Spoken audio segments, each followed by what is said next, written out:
நாம் தமிழர் கட்சி ஒருங்கிணைப்பாளர் சீமான் அவர்கள் இப்போ பார்த்தீங்கன்னா பாரத ராஜா வீட்டுக்கு போய் நேரில் ஆறுதல் கூறியிருக்காரு. ஏற்கனவே பாரத ராஜா அவரோட மகன் வந்து மாரடைப்பால் இறந்த செய்தி வந்து தமிழ் திரையுலகத்தையே குலுக்கிருச்சு அப்படின்னு தான் சொல்லணும். இந்த ஒரு இக்கட்டான சூழ்நிலையில் அப்பா பாரதி ராஜா அவர்களை பார்க்குறதுக்காக அண்ணன் சீமான் அவர்கள் போயிருந்தாங்க. ஏற்கனவே தன்னோட சொந்த அப்பாவாக தான் பார்ப்பார் பாரதி ராஜாவை. ஏற்கனவே பல முக்கியமான நாம் தமிழர் கட்சியோட மீட்டிங்கில் வந்து பாரதி ராஜா கலந்துக்கிட்டு சீமானோட அரசியலை பற்றி பேசியிருப்பார்.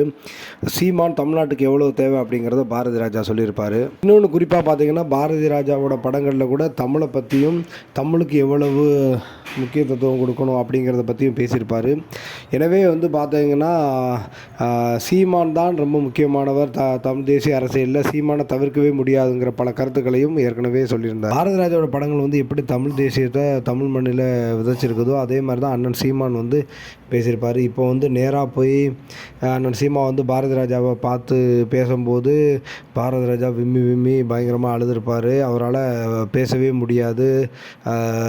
திகைச்சு போய் பாரதி ராஜா உட்காந்துருக்க அந்த காட்சியை பார்க்கவே முடியல. நேரடியாக சீமானை பார்த்தோன்னே கதறி அழுதுருப்பார்.